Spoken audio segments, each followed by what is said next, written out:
네. 지금 하고 있죠. 네. 근데 동생을 확인하고 저렇게 열심히 뒤에서 계속 압박을 해주고 있습니다.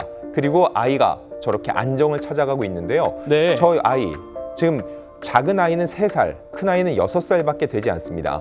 저 언니가 다급한 상황 속에서도 절대 저렇게 긴장하지 않고 곧바로 동생에게 이 하임리히법을 해줬기 때문에 아이가 삼켰던 사탕을 뱉어내고 목숨을 구할 수가 있었습니다. 자, 이게 중국의 한 가정집에서 있었던 일인데 안 기자님 말씀대로 동생이 3살이고 언니가 6살이에요. 엄마가 빨래하러 간 사이에 6살짜리 아이가 동생을 구한 거네요.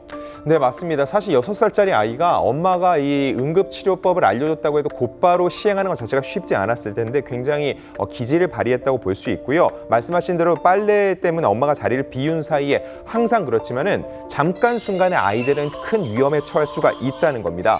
이 영상을 본 누리꾼 역시 언니가 굉장히 잘 대처를 했기 때문에 이 상황을 모면할 수 있었다고 보고 있고요. 저 아이의 저 영상을 보면서 사람들이 다음 대단하다. 그게 아니라 누구에게나 저런 일이 발생할 수 있기 때문에 하임리히법, 우리가 쉽게 할 수 있는 응급처치법이죠. 이런 걸 평소에 익히고 또 아이들에게도 그 요령을 가르쳐줄 필요가 있습니다. 참 기특합니다. 6살 어린이가 하임리히법을 엄마한테 배운 걸 기억하고 있다가 이 동생을 구한 거예요.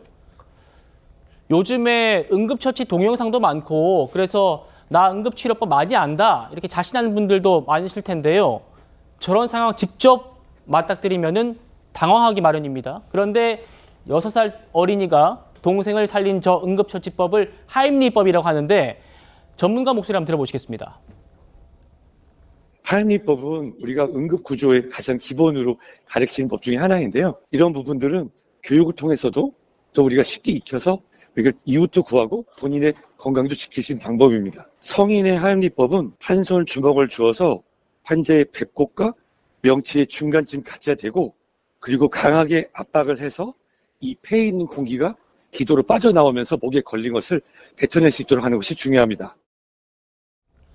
자, 이 하임리히법 응급처치로 시민을 구한 영웅이 중국만이 아니라 한국에도 있었습니다. 안 기자님, 어떤 얘기입니까? 네, 지난 7일 전북 익산의 한 식당에서 발생한 일입니다. 네. 할아버지가 식사 도중 몸을 가누지 못하고 옆 테이블 사람들에게 다급하게 도움을 요청합니다. 네. 지금 혼자서 식사를 하다가 저렇게 가슴이 답답해서 어쩔 줄 몰라 하고 있죠. 이 식당은 순식간에 아수라장이 되는데 이때 한 남성이 멀리서 다가옵니다. 그리고 예. 지금 종업원이 이 할아버지를 돌보는 모습인데 네. 그 옆에서 보고 있던 손님이 다가와서 곧바로 지금 저 남성이 다가가네요. 그렇습니다. 그리고 저 남성이 곧바로 하임리히법을 실시를 합니다. 이 할아버지 잠시 후에 목에 걸렸던 이물질을 토해낸 다음에 안정을 취하고 있는 모습입니다. 아유, 그렇군요. 큰일 날 뻔했네요. 근데 이렇게 한치의 고민도 없이 달려와서 하임리히법을 아주 적절하게 시행해준 이 남성의 정체가 또 공개됐다면서요. 네, 바로 소방사였습니다. 휴가 중이었는데 딸과 밥을 먹고 있다가 저 현장을 목격하게 된 거죠. 저 70대 남성 A씨는 혼자서 식사를 하고 있었기 때문에 기도가 막힌 상태에서도 주변에 제대로 도움을 청하지 못하고 있었는데 이때 이 최 소방사가 곧바로 이 모습을 포착하고 가서 달려든 후에 곧바로 하임리히법을 실시한 겁니다. 중요한 건 본인이 소방사였지만 본인이 모든 걸 해결하려 하지 않았다는 거죠. 네. 곧바로 119에 신고를 요청했고요. 그 하임리히법으로 이물질을 토해낸 후에도 곧바로 A씨의 호흡이 돌아왔는지 끝까지 체크를 했습니다. 이 소방사는 지난 2022년 1월 구조 특채로 임용됐다고 하는데 지금 현재 비상 119 안전센터에서 활동을 하고 있다고 합니다. 그렇군요. 목에 이물질 걸리는 거 어린아이고 뭐 어른이고 가릴 거 없습니다. 시청자 여러분들도 꼭 이 하임리히법 기억하시고 당황스러운 상황에서도 바로 반응할 수 있도록 그렇게 연습도 한번 해보시면 좋겠습니다.